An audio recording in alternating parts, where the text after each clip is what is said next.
नमस्कार दर्शकों, आप सभी का स्वागत है नवभारत न्यूज 24/7 में और मैं हूं आपके साथ अजयदीप सिंह बलवाल। दर्शकों, जम्मू कश्मीर में कई तरह के मसले मिसाइल हैं। जाहिर सी बात है, जम्मू और कश्मीर संभाग की बात करें तो अलग अलग ये इलाके हैं। लोगों के जो मसले रहते हैं, सरकार से जो मंशाएं रहती हैं, वो भी विभिन्न होती हैं।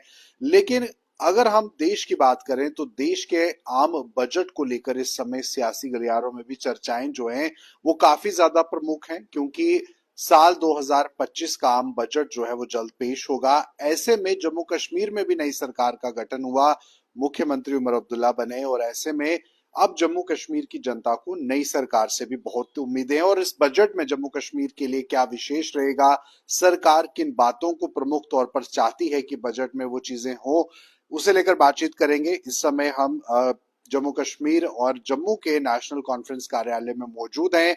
पार्टी के सीनियर लीडर हमारे साथ शेख बशीर साहब मौजूद हैं। इनसे बातचीत करते हैं, जानते हैं। आपका बहुत बहुत स्वागत है। आपका भी बहुत बहुत शुक्रिया। सर, क्या कहेंगे बजट को लेकर? इस समय चर्चाएं थोड़ी गर्म है। बजट को लेकर क्या लगता है आपको? नई सरकार से लोगों को उम्मीदें बहुत सी हैं, लेकिन बजट से आपको क्या उम्मीदें और आप किन बातों को चाहते हैं कि बजट के अंदर वो पेश हो?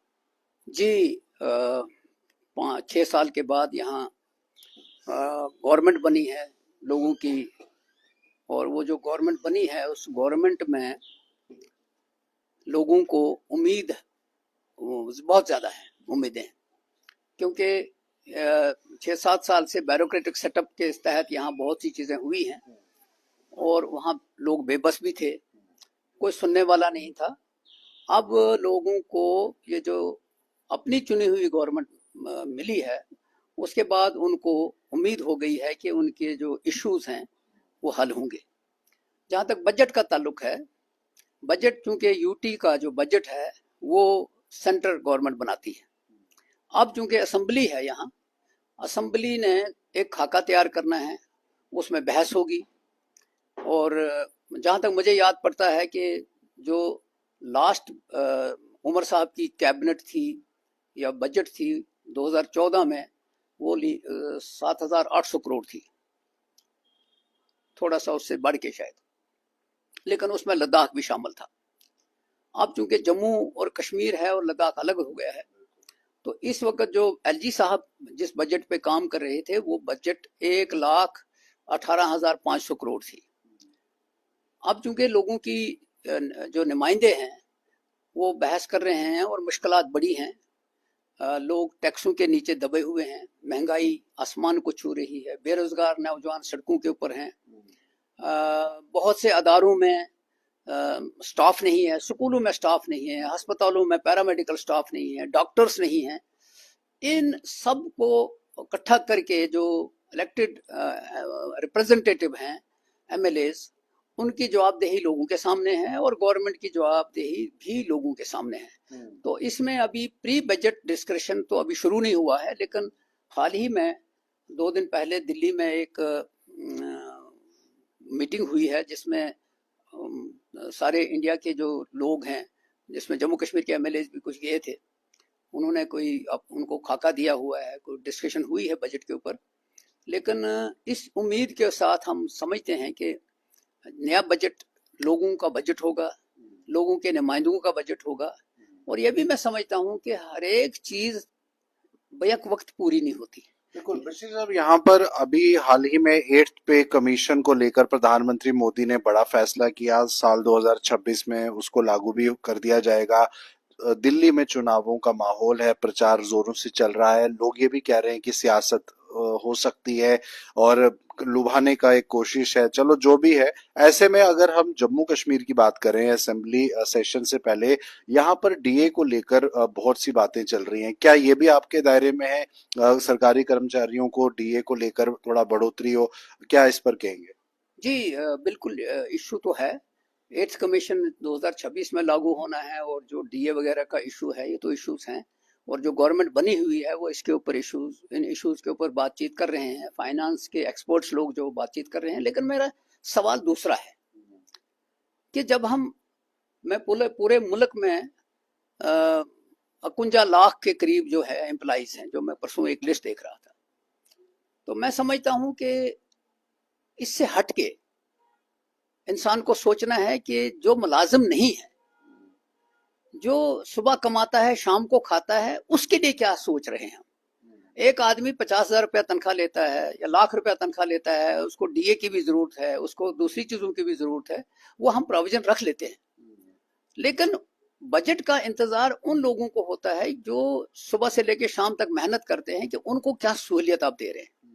दूध पर भी टैक्स है, सब्जियों के ऊपर टैक्स है, खाने की चीजों के ऊपर टैक्स है, गैस महंगी है, और वेदर कंडीशंस बड़ी खतरनाक हैं जम्मू कश्मीर के अंदर। तो मैं समझता हूं कि जो इलेक्टेड गवर्नमेंट है वो उन लोगों का ख्याल रखे जो लोग मुलाजम नहीं हैं, मजदूरी करते हैं या विकलांग हैं, कुछ कर नहीं सकते हैं। तो मैं समझता हूं कि शायद ये जो जिम्मेदारी लोगों ने दी है, जिसके लिए वोट दिया है, हम सिर्फ मुलाजमों का ना सोचें। मुलाजम तबका कितना है जम्मू कश्मीर के अंदर या पूरे इंडिया के अंदर। जब भी हम बजट 8th कमीशन है, 6th कमीशन है, 7th कमीशन है, ठीक है, लेकिन मैं सवाल आपके माध्यम से ये करना चाहता हूं कि वो लोग जो सड़कों के ऊपर हैं, जिनकी छत नहीं है, उनके लिए क्या स्कीम्स हैं। बिल्कुल जाहिर सी बात है, दिहाड़ीदार जो लोग हैं जो दिन में कमाते हैं और वही शाम को खाते हैं, वो एक चिंता का विषय हमेशा ही रहता है। एक सवाल और यहाँ पर आता है सर कि अब इलेक्शन आपने जीता, असेंबली कश्मीर में पहली दफा हुई, अब जम्मू में पहली दफा होने वाली है। जम्मू को लोगों को भी एक बड़ी आस है। ऐसे में दरबार मूव को लेकर भी बहुत सी बातें हुई। आपका कहना है, आपकी पार्टी के वरिष्ठ नेताओं का कहना है कि दरबार मूव जल्द से जल्द होना चाहिए। ऐसे में जम्मू के व्यापारियों के लिए क्या लगता है इस बजट में क्या होगा? व्यापारियों के साथ जम्मू के युवाओं के लिए जो जम्मू संभाग में है, जो श्रीनगर में भी पोस्टेड है, हम अगर बात करें तो वहां पर वो चाहते हैं कि ट्रांसफर पॉलिसी होनी चाहिए। ऐसे कई सारे प्रमुख मुद्दे हैं जो जम्मू संभाग से जुड़े हुए हैं। आपको लगता है कि वो चर्चा का विषय है, ये जरूरी असेंबली में भी? जम्मू में ये जो आपने सवाल किया, बड़ा अच्छा सवाल किया कि दरबार मूव के हवाले से बड़ी सियासत भी हो रही है, बहस भी हो रही है, और चीफ मिनिस्टर साहब ने कहा है कि दरबार मूव होगा, लेकिन दरबार मूव ही एक इशू नहीं है। जम्मू सूबे के अंदर अब जो खुसूसन जम्मू है, जब ट्रेन श्रीनगर टच कर रही है तो जाहिर है कि जम्मू के लोगों का ट्रेड जो है वो डिस्टर्ब होगा। जम्मू के अंदर और बहुत सी प्रॉब्लम्स आ सकती हैं। जम्मू का जो ये है रिलीजियस टूरिज्म है, इस पर असर पड़ सकता है। मैं ये समझता हूँ कि जम्मू के अंदर जो रहने वाले लोग हैं, चाहे वो ट्रेडर्स हैं, इंडस्ट्रीज के साथ लोग हैं, एम्प्लॉइज हैं, उनको मिल बैठ के सोचना चाहिए कि जम्मू के अंदर कौन सी ऐसी चीजें की जाएं जिसमें अट्रैक्शन हो, जिसमें जम्मू के अंदर लोगों का जो आना जाना है वो रहे। दरबार मूव ही सोल्यूशन नहीं है। दूसरी चीज ये है कि ट्रेडर्स जो हैं हमारे, इंडस्ट्रियलिस्ट हैं, वो लोकल लेवल को हम, लोकल लोगों को हम अपॉर्चुनिटीज नहीं दे रहे हैं। हम बड़े बड़े बाहर से जो लोग आते हैं उनको प्रेफरेंस दे रहे हैं। और मैं आपके माध्यम से कहना चाहता हूं, अपनी सरकार से भी कहूंगा कि जम्मू और कश्मीर के लोकल ट्रेडर्स, लोकल इंडस्ट्रियलिस्ट, उनको आप मदद करो। जो बाहर के लोग आते हैं वो इंडस्ट्री लगा के उसके बाद भाग जाते हैं, वो इंसेंटिव्स लेते हैं और चले जाते हैं, ये हिस्ट्री है। यहाँ जो लोग हैं जो काम करना चाहते हैं उनको इनकरेज करो, ताकि यहाँ के जो लोग हैं वो मुलाजमत भी दे सकें, लोगों को जॉब भी मिले।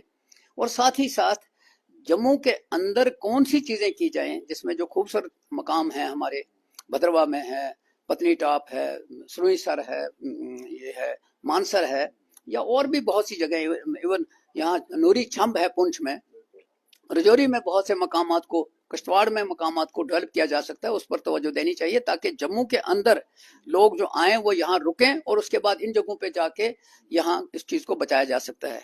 वरना यहाँ बहुत से लोगों ने जो इन्वेस्ट किया गया है वो खुदकुशी करेंगे।